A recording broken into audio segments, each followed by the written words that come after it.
बिस्मिल्लाहिर्रहमानिर्रहीम। प्यारे बच्चों, आज जिस नावल को हम पढ़ेंगे वो नावल है खुदा की बस्ती, जो लिखा शौकत सिद्दीकी ने। फ़ानी बदायूनी का एक शेर है, दिल का उजड़ना सहल सही, बसना सहल नहीं ज़ालम, बस्ती बसना खेल नहीं, बसते बसते बस्ती है। तो ये कहानी भी एक बस्ती के बसने और उजड़ने की है। शौकत सिद्दीकी मंजे हुए कलमकारों में से एक थे। उन्होंने बहुत सारे नावल और कहानियाँ लिखी, मगर खुदा की बस्ती एक ऐसा नावल था जिसने उनके लिए शोहरत के दरवाज़े खोल दिए। खुदा की बस्ती का 26 से ज़्यादा ज़बानों में तर्जमा हो चुका है और 47 से ज़्यादा एडिशन शाया हो चुके हैं। वाज़ेह रहे कि इस नावल को आदमजी अवार्ड भी मिल चुका है। ये कहानी है गुर्बत की लकीर से भी नीचे ज़िंदगी गुजारने वालों की। यहाँ मामूल की ज़िंदगी में मामूली सी भी सहूलत दस्तयाब नहीं। कहानी का बुनियादी किरदार नौशा है और उसके दो साथी हैं, राजा और शामी। राजा एक गदागर है, शामा एक बसाती है यानी परचून वाला है, छोटी छोटी चीज़ें खाने पीने की अशिया बेचता है, जबकि नौशा खुद एक यतीम लड़का है। अब कहानी पे दोबारा से गौर कर लें कि बुनियादी किरदार नौशा और उसके दो दोस्त गदागर राजा और बसाती शामी। उसकी वालदा यानी नौशा की वालदा 38 साल की उम्र में बेवा हो गई है और उसके 3 बच्चे हैं, नौशा, अनु और सुल्ताना। नौशा और राजा में खूब दोस्ती है। शामी भी इस यारी में शामिल हो जाता है, मगर कभी कभार, क्योंकि उसका बाप बहुत जालिम है, जलाद है और मारता है। उसी इलाके में नियाज़ नाम का एक मामूली सा कबाड़िया भी रहता है, जिसकी उम्र 35 साल है। वो नए पुराने सामान बेचने के साथ साथ चोरी चकारी का माल भी ठिकाने लगाता है। नौशा अब्दुल्ला मिस्त्री की वर्कशॉप में काम करता है, जो एक जलाद सिफ्त मिस्त्री है, और नियाज़ के वर्गलाने पर नौशा वहाँ से रोज़ कोई ना कोई पुर्जा चोरी कर लेता है और अवज़ में 1.5 रुपया इनाम पाता है।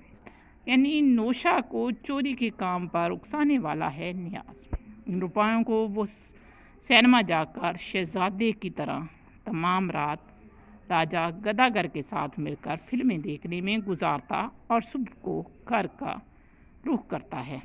नियाज़ नौशा के मामू का दामाद है।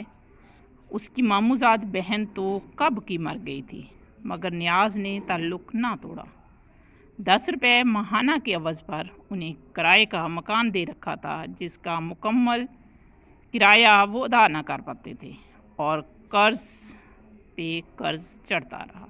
नियाज़ कबाड़िए के वारे न्यारे थे कि वो उसके मकरूज़ थे, और नियाज़ के देखते ही देखते सुल्ताना पल बढ़कर जवान हो गई। अब वो उस पर बुरी नज़र रखे हुए था, इसलिए अब बार बार उनसे किराए का मुतालबा ना करता। रात तक उनके घर में पड़ा रहता और सुल्ताना की माँ से बातें किए जाता। नौशा ने एक दिन नियाज़ को मोटरसाइकिल का तगड़ा पुर्जा ला दिया, जिसके अवज़ उसने उसे 10 रुपये दिए, और फिर राजा के साथ उसने पहली बार थड़े की शराब नोशी का मज़ा लिया। थड़े की जब नशा चढ़ गया तो बिना सोचे समझे सड़कों पर अकेला निकल गया। वो कह पर कह कर रहा था, डगमगाते कदमों के साथ चलने लगा। अचानक एक कार से टकराता है और उसका सर फट जाता है और बेहोश हो जाता है। गाड़ी वाले फ़रार हो जाते हैं।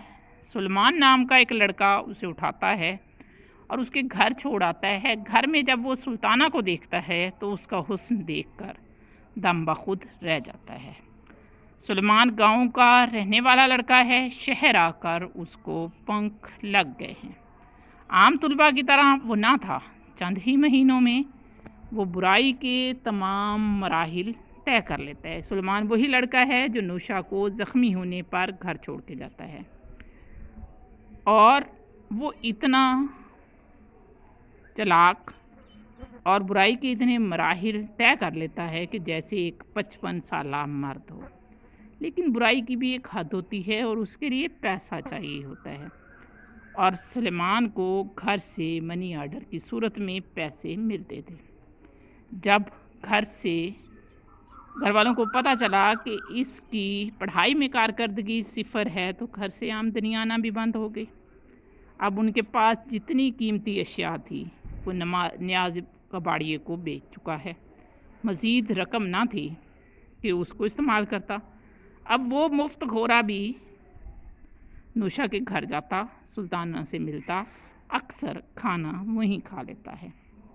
नूशा चोरियां करते करते माहिर चोर बन जाता है और एक दिन तांबे की तार चुराते हुए पकड़ा गया। जलाद सिफ्त मिस्त्री ने ऐसी सज़ा दी कि कई हफ्ते अपने ज़ख्मों को सेंकता रहा। राजा जिस कोड़ज़दा गदागर के साथ गदागारी करता था उसको पुलिस ले गई और शामी को उसके बाप ने 5 रुपए चुराने पर कुत्तों की मार दी। यानी तीनों दोस्त जो हैं वो हालात से तंग आ चुके हैं। एक ज़ख्मों की वजह से, दूसरा पुलिस के हत्थे चढ़ गया और तीसरा 5 रुपए चुराने पर घर से निकल चुका है। और तीनों मिलकर राजा के घर आ जाते हैं और मिलकर फैसला करते हैं कि अब कराची जाएंगे। रास्ते में ही शामी रोने लगता है और वापस घर लौट जाता है। राजा और नूशा किसी शाहजी नामी डकैत के हत्थे चढ़ जाते हैं और वो उन्हें घर घर मुलाजिम रख कर डकैतियाँ कराता है। इंजीनियर के घर डकैती करने पर राजा बहुत उदास था क्योंकि वो इस फैमिली से मायूस हो चुका था। बाद में वो शाहजी की मुखबरी कर देता है, जिस पर क्योंकि उस फैमिली से उसकी अटैचमेंट हो चुकी थी तो राजा और नूशा को 1-1 साल, जबकि शाहजी और उसके गैंग को 4-4 साल सज़ा दी जाती है। नियाज़ जब देखता है कि घर में नूशा नहीं है तो उसके परपुर्जे निकल आते हैं। वो नूशा की माँ को शादी का पैगाम देता है। क्यों देता है? कि उसकी नज़र उनके घर पर होती है। वो कहता है मुझसे शादी कर लो। लेकिन नूशा की माँ जानती है कि सुल्ताना पर इसकी बुरी नज़र है, इसलिए वो सुलेमान को सुल्ताना से शादी करने का कहती है, मगर नियाज़ से छुप कर। सुलेमान एक रात शादी करने का वादा करता है मगर वो आता नहीं और तमाम रात नूशा की माँ और सुल्ताना सुलेमान का इंतज़ार करती रह जाती हैं। नियाज़ काले खान के ज़रिए नूशा की माँ, असल में ना नियाज़ शादी कर लेता है नूशा की माँ से और उसके बाद वो नूशा की माँ की मौत की बीमा पॉलिसी बनवाता है और नूशा की माँ को ऐसे टीके लगवाता है डॉक्टर मोटू के ज़रिए कि जिससे उसका दिल कमज़ोर होकर बंद हो जाता है। कुछ अरसे के बाद नूशा की माँ मर जाती है और उसके बीमा के पैसों से नियाज़ एक आलीशान बंगला ले लेता है और कबाड़िए से इंपोर्ट एक्सपोर्ट के कारोबार का मालिक बन जाता है। सुल्ताना और अनु अब उसके शिकंजे में हैं। सुल्ताना तक पहुंचने के लिए उसको अनु का पता साफ करना होता है।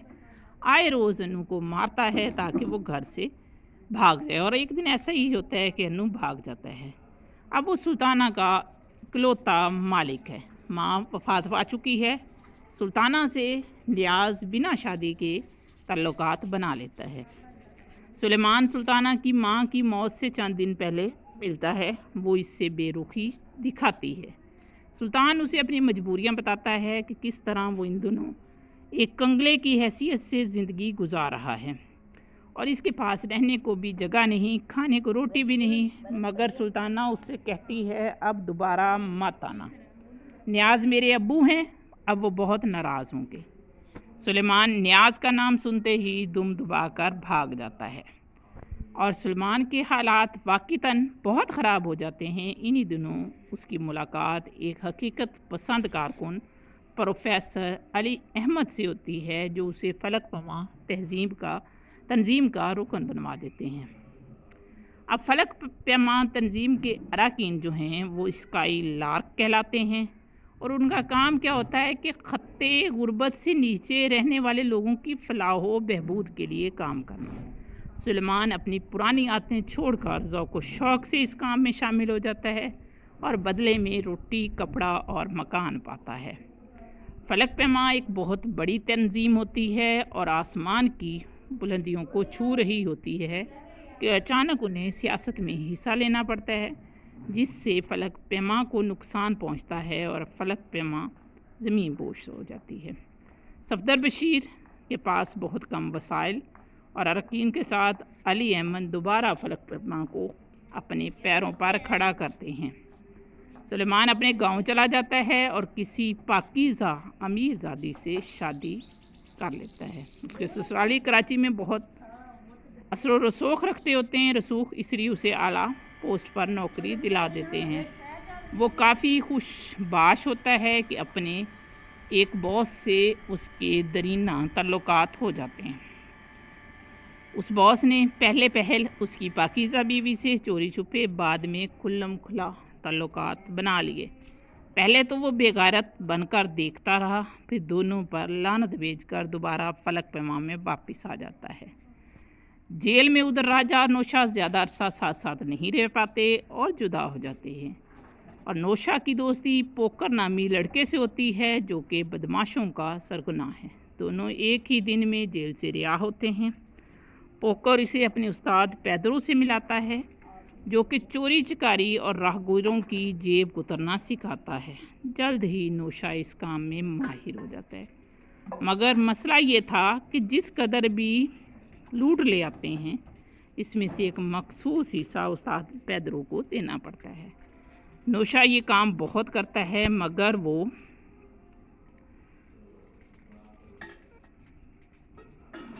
नौशा इस काम को बहुत नौशा तंग आकर उस्ताद पैदरो को कत्ल कर देता है और रकम छुपाने की सज़ा भी पाता है। उस्ताद पैदरो उसे अपने झुंड से निकाल देता है। नौशा मारा मारा फिर रहा होता है। फिर नौशा की मुलाकात एक प्रोफेसर से होती है जिसकी एक जवान बेटी नादरा होती है, मगर नौशा उसकी तरफ आंख उठाकर भी नहीं देखता। वो उनके छोटे छोटे काम करता है, बदले में रोटी, कपड़ा और मकान पाता है। वो खुश होता है कि प्रोफेसर उसको तालीम का हुनर भी दे रहा है।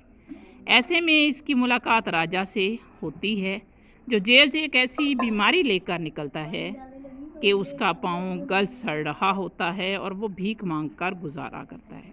नौशा उसको देखकर रो पड़ता है।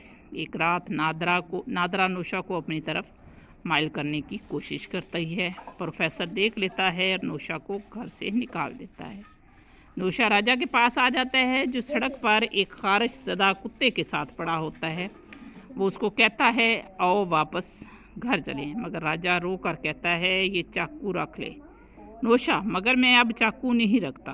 राजा रूहानसा होकर मेरी याद के तौर पर रख ले। नौशा चाकू लेकर रुखसत हो जाता है और घर के शहर के स्टेशन पे उसको रिक्शे वाला मिलता है। वो कोई और नहीं, शामी होता है। शामी के ज़रिए उसको अपनी माँ की मौत और न्याज की हरामज़दगियों का पता चलता है। वो इसी रात राजा के दिए गए चाकू से न्याज के जिस्म के 1000 टुकड़े कर देता है और ख़ुद को पुलिस के हवाले कर देता है। सुल्ताना का एक नाजायज़ बच्चा भी होता है। चूँकि इसलिए उसकी शादी नहीं होती, इसलिए सारी जायदाद हथियाने के लिए खान बहादुर जो कि न्याज का कारोबारी दोस्त है और 6 हथकंडे कराता है। सुल्ताना अव्वल डटी रहती है, फिर सब कुछ छोड़कर अपने नन्हे अयाज को लेकर बावर्ची के घर चले जाती है। वहाँ भी कोई सुकून नहीं। जल्द ही एक कशीदाकारी के इदारे में सुल्ताना को नौकरी मिल जाती है। वो इदारा फलक पैमा का होता है जिसका सरबराह अली अहमद था। अली अहमद और सुल्ताना के तल्लुकात बढ़ जाते हैं। अली अहमद सुल्ताना से शादी कर लेते हैं और सुल्ताना के नाजायज़ बच्चे को अपना बच्चा बना देते हैं। एक शाम को सुलेमान भी पहुंच जाता है। अली अहमद और सुल्ताना की खुशगवार ज़िंदगी देखकर उसके दिल पर सांप लौट जाते हैं। नौशा को तमाम सबूत